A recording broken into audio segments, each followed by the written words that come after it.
हरतालिकेचं व्रत करणाऱ्या विवाहित स्त्रियांनी आणि कुमारिका मुलींनी जाणून घ्या व्रताचे 17 नियम. यावर्षी 6 सप्टेंबर 2024 वार शुक्रवार या दिवशी आहे हरतालिका तृतीया. भाद्रपद शुक्ल तृतीयेलाच हरतालिका तृतीया असं म्हणतात. हरतालिका तृतीया हे व्रत भगवान शिव आणि माता पार्वती यांना समर्पित आहे.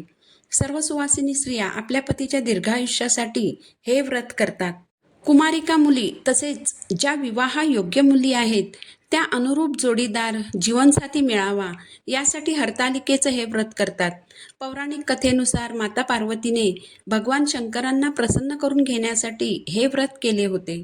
माता पार्वतीच्या पित्याने तिचा विवाह विष्णूशी करण्याचा बेत केला होता, परंतु पार्वतीच्या मनात भगवान शंकरांना वरण्याचे होते.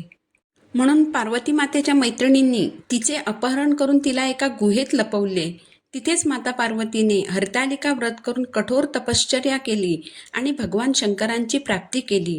म्हणूनच हरतालिकेच्या दिवशी आपल्याला उमा महेश्वराची पूजा करायची असते.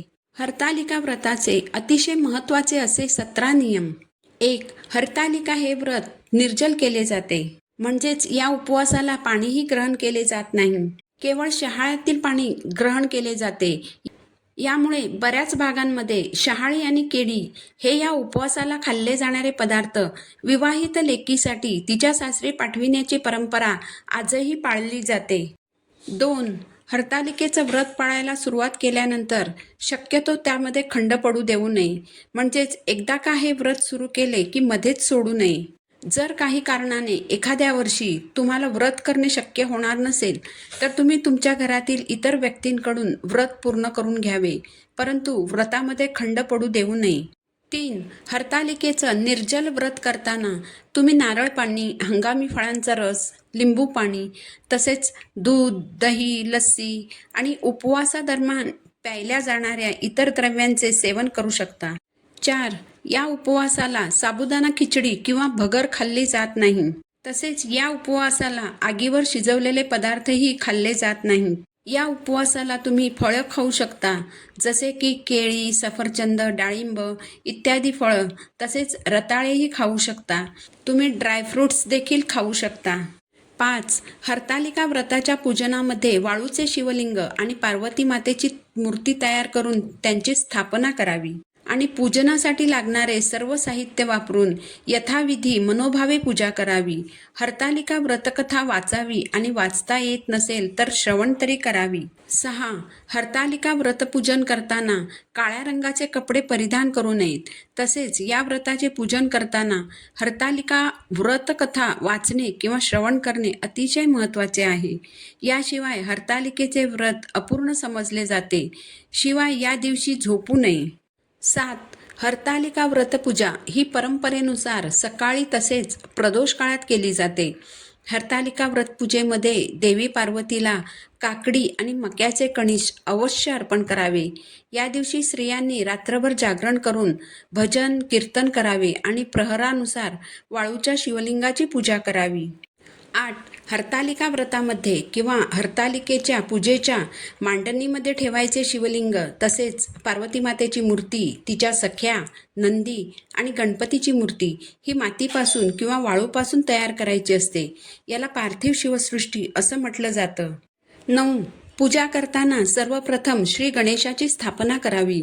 ओम गम गणपते नमः हा मंत्र म्हणत श्री गणेशाला प्रथम पाण्याने, मग दुधाने, मग पुन्हा पाण्याने अभिषेक करावा. चौरंगावर थोडे तांदूळ ठेवून त्यावर श्री गणेशाची स्थापना करावी आणि हळद कुंकू, लाल फूल, दुर्वा, गुळ खोबऱ्याचा नैवेद्य अर्पण करावा. धूपदीपाने ओवाळावं. असं केल्याने तुमचं व्रत आणि पूजा विना अडथळा पूर्ण होते. 10. हरतालिकेची पूजा करताना चौरंगावर बेलाचं पान पालथं ठेवून त्यावर शिवलिंगाची स्थापना करावी. शिवलिंगाचा निमुळता भाग उत्तरेकडे करावा. शिवलिंगाच्या बरोबर समोर फुलांच्या पाकळ्यांवर नंदी महाराजांची स्थापना करावी. शिवलिंगाच्या एका बाजूला थोडेसे तांदूळ ठेवून त्यावर माता पार्वतीची स्थापना करावी. 11. माता पार्वतीला लाल फूल किंवा गजरा आणि हळद कुंकू लावून लाल पिवळं केलेलं वस्त्र अर्पण करावं. तसंच पार्वती मातेला 16 शृंगार अर्पण करावा. शृंगाराच्या या साहित्यामध्ये टिकल्यांचं पाकिट, कंगवा, आरसा, पावडर, जोडवी, काळ्या मण्यांची पोत, हळद कुंकू, बांगड्या इत्यादी शृंगाराच्या वस्तू असतात. या वस्तू पार्वती मातेला अर्पण कराव्यात. 12. हरतालिकेच्या पूजेमध्ये सर्वात जास्त महत्त्व असतं ते म्हणजे शिवलिंगावर वेगवेगळ्या झाडांच्या पत्री म्हणजेच पानं अर्पण करणं. शिवलिंगावर सर्वात प्रथम बेलाची पानं अर्पण करावीत. तुम्ही आघाडा, मधुमालती, दुर्वा, चाफा, कण्हेर, अशोक, आंबा, डाळिंब, धोत्रा, जाई, बकुळ अशा झाडांची पानं शिवलिंगावर अर्पण करू शकता. कोणत्याही 5 झाडांची पानं शिवलिंगावर अर्पण करावीत. 13. हरतालिकेचा उपवास 24 तासांचा असतो.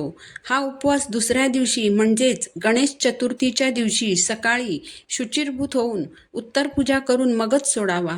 उत्तर पूजा करताना शिवलिंगावर पुन्हा एकदा थोडा अभिषेक करावा. हे व्रत करताना नकळत जर तुमच्याकडून काही चुका झाल्या असतील तर त्याबाबत शिवपार्वतीची माफी मागावी. 14.